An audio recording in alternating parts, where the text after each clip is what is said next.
বিশ্বাস করো ছেলে, আমি নিজেও চাই তুমি বারবার আমার মেয়েটাকে এইভাবে শাসন করো। আমার মেয়েটা ছোটবেলা থেকে যখন যা চেয়েছে তাই পেয়েছে, যখন যা মনে এসেছে তাই করেছে। এই জন্য দিন দিন আমার মেয়েটা বিগড়ে গিয়েছে, কিন্তু তার মন খারাপ না। তুমি কি আমার মেয়েটাকে শাসন করার দায়িত্ব নেবে? তাকে সঠিক পথ দেখানোর দায়িত্ব নিবে? তুমি কি আমার মেয়েটাকে বিয়ে করবে? কি বলছেনটা কি? আপনার মাথা ঠিক আছে? অসম্ভব, আমি কখনোই আপনার ওই বেয়াদব মেয়েকে বিয়ে করব না। আর তাছাড়া আপনি কি জানেন না, বা আপনি কি ভুলে যাচ্ছেন, আপনার মেয়ে আমার থেকে যোগ্যতার দিক থেকে অনেক বড়। তাহলে কেন আপনি আপনার মেয়ের সঙ্গে আমার বিয়ে দিতে চাইছেন? মেয়ের থেকে যোগ্যতার ছোট ছেলের সঙ্গে মেয়ের বিয়ে দিলে আপনার মান যাবে না। তোমার কাছে আর কোনো অপশন নেই, তোমাকে বিয়ে করতেই হবে। তুমি যদি আমার মেয়েকে বিয়ে না করো তাহলে সারা জীবন তোমাকে জেলে পচে মরতে হবে। আর ভুলে যেও না, জ্ঞানী মানুষেরা বলেছেন, মানুষ যোগ্য হয়ে জন্মগ্রহণ করে না, যোগ্যতা অর্জন করতে হয়। আর যোগ্যতা এটা কখনো কোনো সম্পর্কের বাধা হতে পারে না। আর আমি জানি তুমি অনেক বুদ্ধিমান একটা ছেলে, তুমি আমার মেয়েকে অনেক ভালো রাখবে। আর মেয়ের সুখের জন্য মানুষের কথা শুনতে প্রস্তুত নই। আমি সারা জীবনে জেলে পচে মরতে রাজি আছি স্যার, তারপরও আমি আপনার ওই বেয়াদব মেয়েটাকে বিয়ে করতে রাজি নই। সরি, আমাকে ক্ষমা করবেন। আমি জানতাম ছেলে তুমি রাজি হবে না। তুমি যদি আমার মেয়েকে বিয়ে করতে রাজি না হও, এরপর তোমার বা তোমার বস্তির সঙ্গে যা যা হবে তার জন্য সম্পূর্ণ দায়ী তুমি হবে। আর আমাকে দোষ দিতে পারবে না যে আমি আগে কেন তোমাকে সতর্ক করি নাই। কি বলতে চাইছেন আপনি? তুমি যেটা ভাবছো একদম সেটাই বলতে চাইছি। দেখুন, আপনি আমার বুঝতে কোনো ক্ষতি করবেন না। আমি অনুরোধ করছি আপনার কাছে, ওই মানুষগুলোর মাথার উপরে ছাদে কোনো ক্ষতি আপনি করবেন না। আসছি। দাঁড়ান, আমি রাজি আপনার মেয়েকে বিয়ে করতে, তারপরও আপনি আমার বস্তির কোনো ক্ষতি করবেন না। That's like me good boy. অনিকার আপু সাগরের সাথে কথা শেষ করে ডিআইজি আশরাফুলকে সাগরকে ছেড়ে দিতে বলে এবং চলে গেলেন। এবং সাথে সাগরকে এটা বলে যেতে ভুললেন না, আগামী সপ্তাহে শুক্রবারই তার এবং অনিকার বিয়ে। সে যেন তার আগেই অনিকার বাড়িতে চলে আসে। অনিকার আব্বু চলে যাওয়ার কিছুক্ষণ পরই সাগরকে ছেড়ে দেওয়া হয় এবং এবং সাগর সেখান থেকে বিধ্বস্ত অবস্থায় আবার সেই বস্তিতে ফিরে যায়। সাগর যখন বস্তিতে ফিরে যায় তখন কেমন যেন অন্যরকম নজরে সবাই সাগরকে দেখতে শুরু করে। কেন সাগরকে পুলিশ উঠিয়ে নিয়ে গিয়েছিল, সে কি করেছে, কেন করেছে, এটা নিয়ে সারা বস্তিতে একটা গুঞ্জন শুরু হয়ে গিয়েছে। সাগর গিয়ে যখন বস্তিতে পৌঁছে তখন সাগরকে দেখে আশা দৌড়ে আসে সাগরের সামনে এবং হাঁপাতে হাঁপাতে বলে, কিরে সাগর, কোথায় ছিলে এতক্ষণ তুই? আর ওই পুলিশগুলো তোকে কোথায় নিয়ে গেছিল? কেনই বা নিয়ে গেছিল? তুই কি করেছিস এখন বল আমায়। এটা দুনিয়া আশা, এখানে বড় মানুষ খুব সহজে ছোট মানুষের ক্ষতি করে চলে যেতে পারে। টাকার গরমে কেউ তাদেরকে কিছু বলে না। প্রশাসনের লোকজন তাদের পা চেটে বেড়ায়। কালকে প্রতিবাদ করতে গিয়ে আজকে আমাকে কারাগারে যেতে হয়েছে। আর দেখো, এই বস্তির মানুষ যাদের জন্য আমি আগামীকাল করলাম, তারাই আজকে আমাকে কেমন অপরাধী নজরে দেখছে। এমনটাই হয় রে সাগর, তুই পরের উপকার করবি কিন্তু কিছুক্ষণ পরেই এই স্বার্থপর মানুষগুলো তোর উপকার ভুলে যাবে। তাই বেশি চিন্তা করিস না, বাদ দে। চল, আগামী মাসে তো আমাদের অ্যাডমিশন পরীক্ষা। আমার কাছে কিছু নোটস আছে, আমি নোটস নিয়ে এসে পরীক্ষার প্রস্তুতি গ্রহণ করবি। তোকে একদিন সবাইকে দেখিয়ে দিতে হবে তুই কি আর কি করতে পারিস। আমি সেই দিনের অপেক্ষায় আছি, আর আমি জানি তুই পারবি। তোর প্রতি আমার অনেক বিশ্বাস এবং তোকে নিয়ে আমার অনেক আশা রে। হয়েছে হয়েছে, অনেক হয়েছে, চলেন পাকনা বড়ি একটা। সাগরের বলা কথাগুলো শুনে বস্তির সকল মানুষ চুপ হয়ে যায়। তারা জানে সাগর কখনো জেনে শুনে অন্যায় করতে পারে না এবং তার সামনে কোনো অন্যায় হলে সে চুপ থাকতে পারে না, সে প্রতিবাদ করে এবং অত্যন্ত সাহসী একটা ছেলে।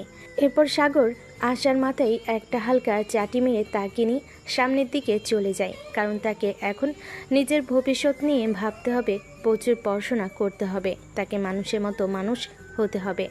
এদিকে আনিকার আব্বু বাড়ি ফিরে এলে আনিকা দৌড়ে আসে, তার আব্বুকে হালকা করে জড়িয়ে ধরে এবং আহ্লাদে সুরে বলে, আব্বু, তুমি কি দিয়েছো ওই ছেলেটাকে শিক্ষা? তুমি কি নিয়েছো আমার অপমানের জবাব? তুমি চিন্তা করো না মামুনি, আমার মামুনি অপমানের প্রতিশোধ আমি নিব। এবং তাকে তার যোগ্য শাস্তিটাই আমি দিব। সত্যি বলছো আব্বু তুমি? সত্যি মামুনি। অনিকার আব্বুর কথা শুনে খুশি হয়ে যায় এবং সে তার ঘরে চলে যায়। এবং অনিকা চলে গেলে অনিকার আব্বু হালকা হেসে মনে মনে বলেন, চিন্তা করো না মামুনি, আমি তার জন্য তার যোগ্য শাস্তির ব্যবস্থা করে এসেছি। এই কথাটি বলে অনিকার আব্বু তার নিজের ঘরে চলে যেতে নিলে অনিক আর তার আম্মু তাকে আটকায় এবং প্রশ্ন করে, তুমি সত্যি সত্যি ওর নির্দোষ ছেলেটার ক্ষতি করবে? তুমি নিজেও জানো ছেলেটার কোনো দোষ নেই, দোষটা পুরোটাই তোমার মেয়ের। তাহলে কেন তুমি শুধু শুধু সেই নির্দোষ ছেলেটাকে কেন শাস্তি দিতে যাবে বলো তো?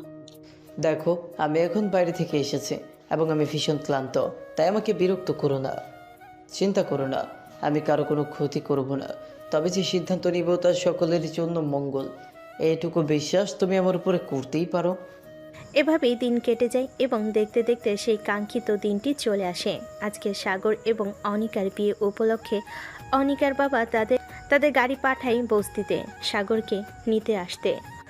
হঠাৎ বস্তিতে এত দামি এবং বিশাল একটা গাড়ি আসতে দেখে সকলে ভীষণ অবাক হয় এবং গাড়ির আশেপাশে ভিড় জমায় এবং সেই গাড়ি থেকে লোক বের হয়ে সরাসরি সাগরের ঘরের সামনে গিয়ে সাগরকে ডাকতে থাকে। সবেমাত্র সাগর ঘুম থেকে উঠেছে, এমন সময় গাড়ির ড্রাইভার বলে, স্যার, খন্দকার সাহেব আপনাকে নিয়ে যেতে বলছেন। আপনি দাঁড়ান, আমি আসছি। বেশ কিছুক্ষণ পরে সাগর ফ্রেশ হয়ে আসলে ড্রাইভার তার পেছনের দরজা খুলে দেয় সাগরকে বসার জন্য এবং সাগরকে নিয়ে তিনি চলে যায়। সাগর গাড়িতে উঠে চলে যাওয়ার পর আজকে আবার বস্তির মানুষ সাগরকে নিয়ে আলোচনায় বসে। দূর থেকে আসা খুব সুন্দর দৃষ্টিতে সাগরের দিকে চেয়েছিল। হঠাৎ করে সাগরকে নিতে গাড়ি কেন এসেছে এবং গাড়িতে ঘুরেই বা সাগর কোথায় যাচ্ছে। এরপরে ড্রাইভার সাগরকে নিয়ে খন্দকার বাড়িতে আসে এবং ড্রাইভার সাগরকে নিয়ে খন্দকার বাড়ির ভেতরে প্রবেশ করলে সাগর লক্ষ্য করে চারপাশে বেশ মানুষের সমাগম এবং বেশ আয়োজন চলছে ঘরোয়াভাবে। সাগর মনে মনে ভাবে, তবে কি ওই অহংকারী মেয়েটাও বিয়েতে রাজি হয়েছে? কিন্তু কেন? আমি না হয় দায়ে পড়ে বিয়ে করতে রাজি হয়েছি, সে কেন রাজি হলো? সাগর দাঁড়িয়ে এসব কথাই ভাবছিল। এমন সময় পিছন থেকে একজন এসে সাগরের কাঁধে হাত রাখে এবং সাগর পিছন ফিরে দেখে অনিকার আব্বু সাগরের কাঁধে হাত রেখে দাঁড়িয়ে আছেন। এদিকে সবেমাত্র অনিকার ঘুম ভেঙেছে এবং বাইরে থেকে কেমন সরগরমের আওয়াজ তার কানে যাচ্ছে।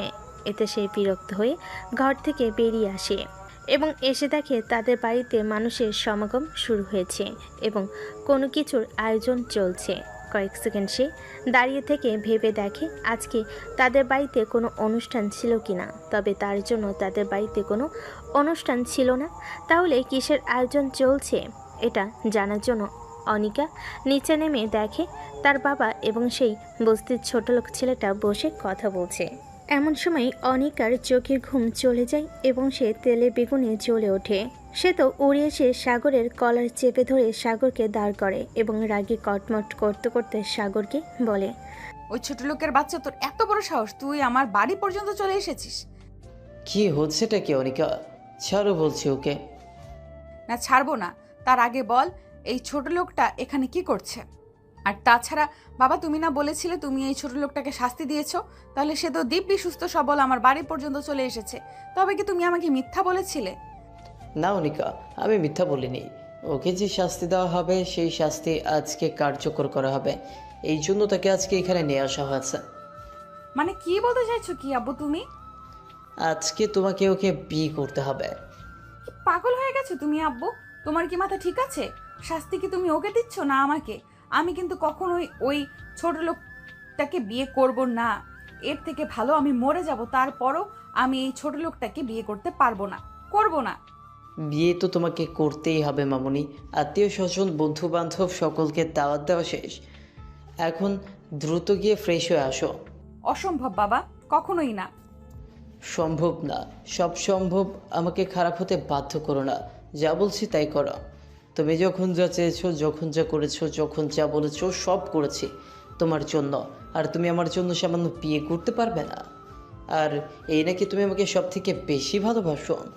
না মানা, তুমি আমাকে ভালোবাসো না, তুমি কখনোই আমাকে ভালোবাসে না। তুমি শুধু মুখেই বলে গেছো তুমি বাবাকে ভালোবাসো, কিন্তু না, এগুলো সত্যি না, সব তোমার মুখের কথা। তার বাবার কথা শুনে অনিকা কিছুক্ষণ স্তব্ধ হয়ে থাকে এবং পরক্ষণে বিকট শব্দে চিৎকার দিয়ে ওঠে এবং হাতের পাশে থাকা ফুলদানিটা তুলে ছুঁড়ে মারে মেঝেতে এবং তার সাথে সাথে বিকট শব্দ করে ভেঙে গুড়িয়ে যায়। হঠাৎ ভাঙ্গা শব্দের চারিদিক থেকে মানুষ ছুটে এসে ড্রয়িং রুমে তাদেরকে ঘিরে দাঁড়ায় এবং অবস্থায় বেকুতিক দেখে অনিকার সাথে করে নিয়ে অনিকার রুমের দিকে যায় তাকে শান্ত করার জন্য এবং যাওয়ার আগে তার বাবাকে বলে যায় সে বিষয়টা দেখছে এবং নিশ্চয়ই অনিকার আজকে বিয়ে হবে সাগরের সাথে। ভাইজান, বাবা এটা কি বলছে? আপনি কি ভুলে গেছেন আমি তার মেয়ে নাকি আমাকে কোথাও থেকে নিয়ে এসেছে? আমার তো মনে হয় না আমি আব্বুর মেয়ে। আমি যদি আব্বুর মেয়ে হতাম তাহলে আব্বু কখনোই আমার সঙ্গে এমনটা করতে পারতো না। আব্বু কেমন করে বলছে? ছোট লোকটাকে আমাকে বিয়ে কখনোই করতে পারবো না ভাইয়া।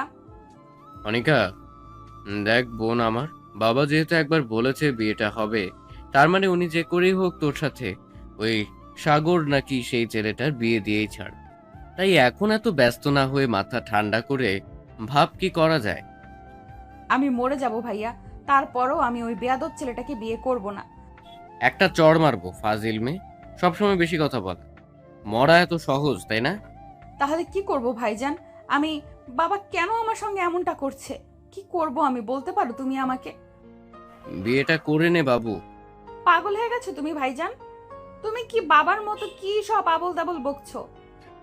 আবল তাবল বকছি না বাচ্চা, যা বলছি ভেবেচিন্তে এবং ঠান্ডা মস্তিষ্কে। আচ্ছা, মনোযোগ সহকারে শোনো আমার কথা। দেখেছেন স্যার, আমি আগেই বলেছিলাম আপনার মেয়ে কখনোই আমার মতো একজন রাস্তার ছেলেকে বিয়ে করতে রাজি হবে না। আপনি শুধু শুধু আমার এবং নিজের দুজনার ও সময় নষ্ট করেছেন। আমাকে যেতে দিন। কখনোই না, আমি নাও শুনতে পছন্দ করি না। একবার যখন বলেছি তোমাদের আজকে বিয়ে হবে, তোমাদের আজকেই বিয়ে হবে। কিন্তু আপনি কেন বুঝতে চাইছেন না বলুন তো, যে কথাটা শেষ করতে না দিয়েই উপরে সিঁড়ি থেকে নামতে নামতে অনিকা তার আব্বুর উদ্দেশ্যে বলে উঠল। অনিকার কথা শেষ হতে না হতেই সকলে তার দিকে কেমন অদ্ভুত নজরে তাকায়। সকলেই অনিকার দিকে তাকিয়ে দেখেন অনিকা বিয়ের সাজে উপর থেকে নিচে নেমে আসছে। সব থেকে বেশি অবাক তো হয়তো সাগর হয়েছে, যেটা তার মুখ দেখে বোঝা যাচ্ছে। অনিকার আব্বু সামনের দিকে এগিয়ে অনিকাকে জড়িয়ে ধরে। আমি জানতাম আমার মামুনিটা কখনো তার বাবার কথা ফেলতে পারবে না। I am proud of you মামুনি। কিন্তু হঠাৎ করে তুমি, না মানে এত সহজে যে তুমি বিষয়টা মেনে নিবে আমি কল্পনাও করতে পারিনি। আমি রাজি আব্বু। কি যে বলো না আব্বু, তুমি তুমি আমাকে কিছু বলবে আর আমি তোমার কথা রাখবো না, এটা কখনোই হতে পারে? হ্যাঁ, প্রথম আমার একটু মেনে নিতে অসুবিধা হচ্ছিল, কিন্তু পরে ভেবে দেখলাম আমার আব্বু কখনোই আমার জন্য কোনো ভুল ডিসিশন নিতে পারেন না। That's like my girl. এরপর সাগরকে উদ্দেশ্য করে কয়েকজন কাজের মানুষকে বলে সাগরকে উপরে নিয়ে গিয়ে রেডি করে আনতে বিয়ের জন্য। আনিকার আব্বু ইশারা পাওয়া মাত্রই সকল কাজের লোক সাগরকে নিয়ে উপরে চলে যায় এবং বেশ কিছুক্ষণ পরে তারা সাগরকে বিয়ের সাজে সাজিয়ে নিয়ে আসে। সাগরকে দেখে সবাই অবাক নয়নি তাকিয়ে আছে। এতই সুদর্শন কাউকে পরবেশী লাগতে পারে, সেটা সাগরকে না দেখলে বোঝা যাবে না। কি মায়াবী তার মুখশ্রী। অনিকা নিজেও হয়তো কয়েক সেকেন্ড থমকে গিয়েছিল সাগরকে এমন বেশে দেখে। তবে তা হয়তো বেশিক্ষণ স্থায়ী হলো না, কারণ তার মনের মধ্যে আবার সেই প্রতিশোধের আগুন জ্বলে উঠল। কিন্তু তারপরও চুপচাপ সে বিষয়টা মেনে নিল এবং বিয়েটা করে নিল। অনেক ঝড়ঝাপটা পাড়ি দিয়ে সাগর আর অনিকার বিয়েটা সম্পূর্ণ হয়। তাদের বিয়ে সম্পূর্ণ হতে হতে রাত প্রায় হয়ে এসেছে। এরপর আত্মীয় স্বজন যারা যারা এসেছিল তারা নিজেদের মধ্যে আলোচনায় ব্যস্ত ছিল যে খন্দকার সাহেব কেন তার মেয়েকে এমন একটা ছেলের সঙ্গে বিয়ে দিল, কিন্তু তাতে অনিকার আব্বুর মনে হয় না কিছু এলো গেল। তারপর খাওয়া দাওয়া শেষে অনিকাকে এবং সাগরকে অনিকার ঘরে পাঠানো হয়। সাগর অনিকার ঘরে গিয়ে দেখে পুরো ঘর বিভিন্ন রকমের ফুল দিয়ে এবং লাল নীল আলো দিয়ে সাজানো। সাগর ঘুরে ঘুরে পুরো রুমটা দেখছিল এবং অবাক হচ্ছিল। এমন সময় ওয়াশরুমের দরজা খোলার আওয়াজে সাগর সেই শব্দ অনুসরণ করে পিছনে ফিরে দেখে অনিকা একটা আধুনিক টাইট ফিটিং রাতের পোশাক পরে বাইরে বের হচ্ছে। অনিকা বাহিরে এসে সাগরকে কেমন অদ্ভুত নজরে তার দিকে তাকিয়ে থাকতে দেখে সে আস্তে আস্তে সাগরের কাছে এগিয়ে আসে এবং হঠাৎ করে কোনো কিছু না বলে সাগরের গালে সজোরে একটা চড় মারে। চরের তাল সামলাতে না পেরে সাগর মেঝেতে পড়ে যায় এবং করুণ দৃষ্টিতে অনিকার দিকে তাকিয়ে দেখে। অনিকা রাগে লাল হয়ে আছে এবং সে রাগে বলল, জানোয়ার ছোট লোকের বাচ্চা, তোর এত বড় সাহস! তুই আমাকে বিয়ে করার জন্য এসেছিস? তোর এত বড় কলিজা হয় কি করে? তোর কলিজা ছিঁড়ে আমি ফুটবল খেলবো। দেখুন, আমারও কোনো শখ ছিল না আপনার মতো বেয়াদব একটা মেয়েকে বিয়ে করার, কিন্তু আপনার বাবা আমাকে ব্ল্যাকমেইল করে জোর করে আপনার সঙ্গে বিয়ে করতে বাধ্য করেছে। তাই যদি কিছু বলার থাকে নিজের বাবাকে গিয়ে বলুন, আমাকে না। তোকে তো আজকে আমি শেষ করে ফেলবো। নিজে থেকে এত কিছু করে এখন সব দোষ আমার আব্বুর ঘাড়ে দিচ্ছিস? ছোট লোক কোথাকার! তুই কি মনে করেছিস আব্বুর কথা রাখতে বা তোকে ভালোবেসে আমি বিয়ে করেছি? কখনোই নয়। তোর জীবনটাকে জাহান্নাম করার জন্য আমি তোকে বিয়ে করেছি।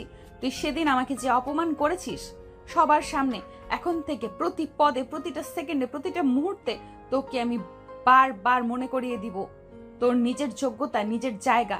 আমাকে অপমান করার শাস্তি এবার তুই প্রতিটা মুহূর্তেই পাবি। তোকে আমি বলেছিলাম না, তোর জীবনটা আমি এমন ভাবে নষ্ট করে দিব যে তুই আমার কাছে নিজের মৃত্যু কামনা করবি, কিন্তু আমি তোকে মৃত্যু দেব না।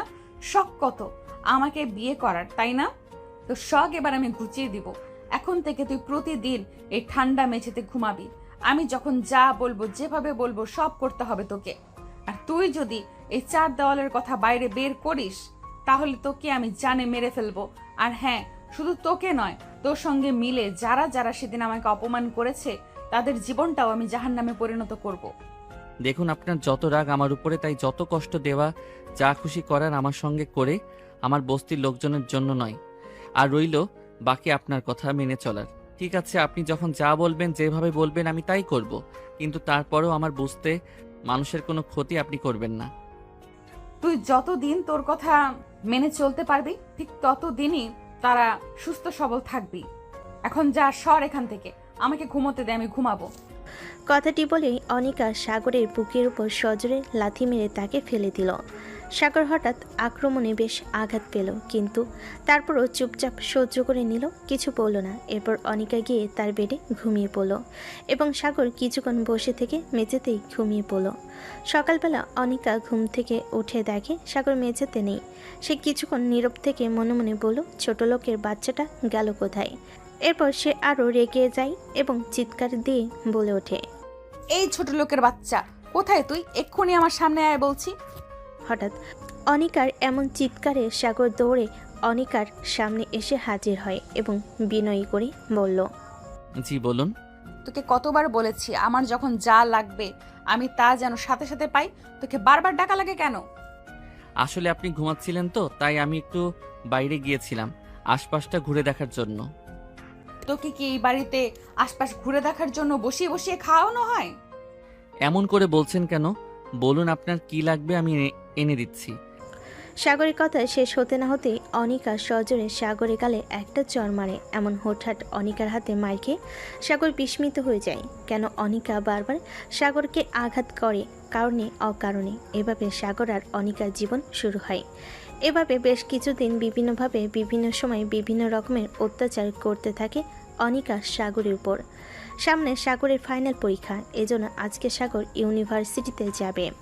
সাগর যখন রেডি হয়ে বের হতে যাবে এমন সময় অনিকার আব্বু সাগরকে ডেকে বলে, বাবা সাগর কোথায় যাচ্ছ তুমি? আসলে আঙ্কেল, সামনে আমার পরীক্ষা, এজন্য আজকে আমাকে একটু ইউনিভার্সিটিতে যেতে হবে। ও, তুমি পড়াশোনা করো? কই, আগে তো কখনো বলো নাই। আগে তো আপনি কখনো প্রশ্ন করেন নাই এই বিষয়ে, এজন্য এই বিষয়ে আগে আপনাকে বলা হয় নাই। ও আচ্ছা, তা কোন ইউনিভার্সিটিতে পড়ো তুমি? ঢাকা ইউনিভার্সিটিতে স্যার। অসাধারণ, অনিকাও তো এই একই ইউনিভার্সিটিতে পড়ে। আচ্ছা, কোন ডিপার্টমেন্টে আছো তুমি? পদার্থবিজ্ঞান। মাই গড, আমি যত তোমার বিষয়ে জানছি তত মুগ্ধ হয়ে পড়ছে। কিপ ইট আপ মাই সান। আচ্ছা শোনো, তুমি একা কেন যাচ্ছ? অনিকাও তো এখন ইউনিভার্সিটিতে যাবে, তাহলে তোমরা দুজন একসঙ্গে যাচ্ছ না কেন? আচ্ছা তুমি দাঁড়াও, আমি অনিকাকে বলছি তোমাকে সাথে করে নিয়ে যাওয়ার জন্য।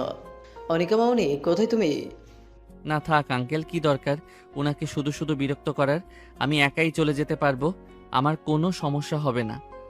তোমার কোনো সমস্যা না হলেও আমার সমস্যা হবে তুমি যদি এভাবে একা একা ইউনিভার্সিটিতে যাও। আব্বু ডাকছো আমাকে? হ্যাঁ মামনি, বলছি তুমি এখন ইউনিভার্সিটিতে যাবে না? জি আব্বু, এই জন্যই তো রেডি হচ্ছিলাম। তুমি যাওয়ার সময় সাগরকে সাথে নিয়ে যাবে। আর হ্যাঁ, রোজ রোজ তুমি একা ইউনিভার্সিটিতে যাও কেন?